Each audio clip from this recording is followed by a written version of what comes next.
श्री केदारेश्वर महादेव मंदिर प्राण प्रतिष्ठा सोहळ्यानिमित्त भव्य भंडारा महाप्रसाद वाटप। याबाबत वृत्त असे की दिनांक 12 एप्रिल ते 15 एप्रिल पर्यंत अतिशय भक्तिमय वातावरणात श्री केदारेश्वर महादेव मंदिर प्राण प्रतिष्ठा सोहळ्यानिमित्त धुळे शहरातील भगतसिंग कॉलनी देवपूर धुळे या ठिकाणी केदारेश्वर महादेव मंदिरात प्राण प्रतिष्ठा सोहळा कार्यक्रम घेण्यात आला। यात प्रामुख्याने 12 एप्रिल 2024 रोजी भव्य स्वरूपात शोभायात्रा काढण्यात आली।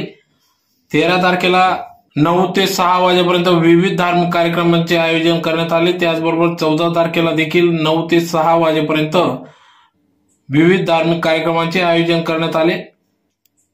तर आज दिनांक 15 एप्रिल 2024 रोजी सकाळी 9 ते 12 दरम्यान सर्वपीठ प्रातः पूजन, देवता मूर्ती महाअभिषेक, उत्तरांग हवन, बलिदान, मूर्ती प्राण प्रतिष्ठा, मंगलाष्टके, पूर्णाहुती, महानैवेद्य, महाआरती, तदनंतर महाप्रसाद भंडाराचे आयोजन या ठिकाणी करण्यात आले।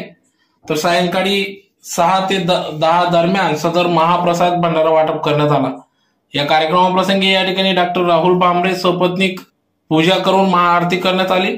तर यावेळेस मोठ्या संख्येने सर्व भाविक भक्त या ठिकाणी उपस्थित होते। तर रोज रात्री 7 ते 10 पर्यंत भजन गायक बाबूलाल शर्मा यांच्या सुमधुर वाणीतून संगीतमय भजन संध्येचा कार्यक्रम देखील या ठिकाणी पार पडला।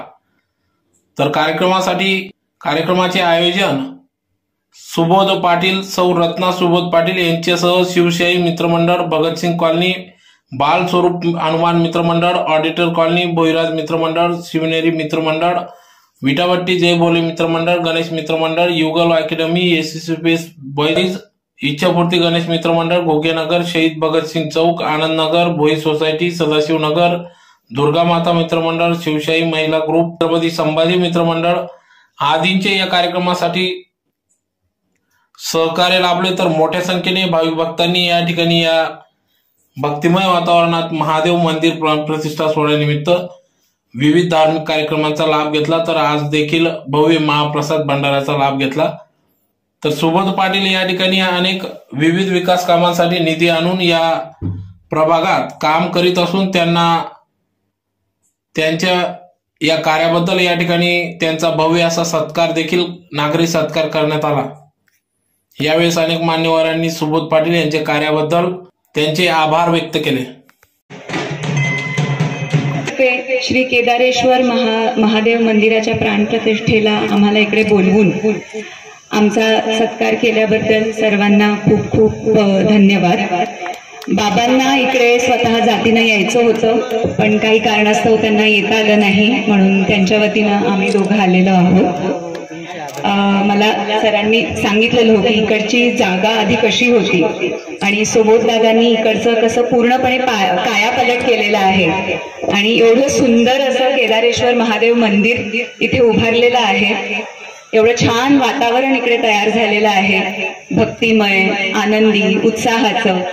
हे बघून खरंच मन भारावून गेलेलं आहे आणि आपलं खरंच भाग्य आहे की आपल्याला एवढा छान परिसर इकडे एवढं छान डेव्हलपमेंट मंदिराचं झालेलं आहे।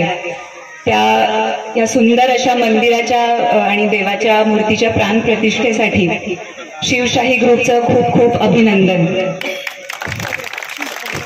सुबोध भाऊ आणि रत्नाताई खूप सुंदर मंदिर आहे, आल्यावर प्रसन्न वाटतं एकदम।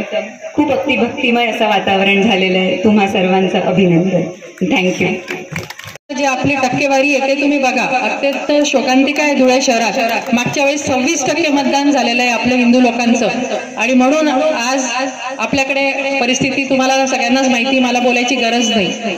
आणि आपल्याला बाबांना तिसऱ्यांदा खूप मोठ्या मताधिक्याने खासदार म्हणून मोदी साहेबांच्या टीम मध्ये पाठवायचंय आणि त्यांना मी शुभेच्छा देते की पुन्हा एकदा ते मंत्रिमंडळात समाविष्ट होतील आणि आपलं पूर्ण धुळे शहराचं नक्कीच ते कल्याण करतील, एवढी या निमित्ताने मी आपल्याला सगळ्यांना विनंती करते। गैरसमज पसरवण्याचा प्रयत्न करतात, तर कुणी खासदार मंदिर बनवण्यासाठी पैसे द्यायचे नाही। साहेबांनी गटर बनवायसाठी 10 लाख रुपये दिले, व हे जे विद्युत पोल आहे याच्यासाठी 3 लाख रुपये निधी दिला आहे। हे जे मंदिर आहे परिसरातील नागरिकांच्या सहकार्यामुळे हे मंदिर होऊ शकलं व शिवशाही ग्रुप जो हा ग्रुप आहे, या ग्रुपच्या ज्या महिला आहेत समोरच उभे आहेत सर्व एक साडी घालून. सर, या परिसरातील सगळ्या महिला इतक्या ऍक्टिव्ह आहेत की सगळ्या पत्रिका वाटप पासून कार्यक्रम नियोजन आयोजन करण्याचं पूर्ण काम या महिलांनी केलंय. म्हणून या महिलांसाठी जोरदार टाळ्या. व शिवशाही ग्रुपचे जे सर्व कार्यकर्ते आहेत, सर लहान लहान पोरही इथं मैदानावर काम करतात, थोड्या खड्या वगैरे होत्यात, सकाळी ते साफसफाई करतात. भगतसिंग कॉलनी, भगवती नगर, नावी कॉलनी, आजूबाजूच्या सर्व परिसरातील कॉलनीतल्या लोकांचं सहकार्य लाभलं तरच एवढं मोठं काम मी उभारू शकलो.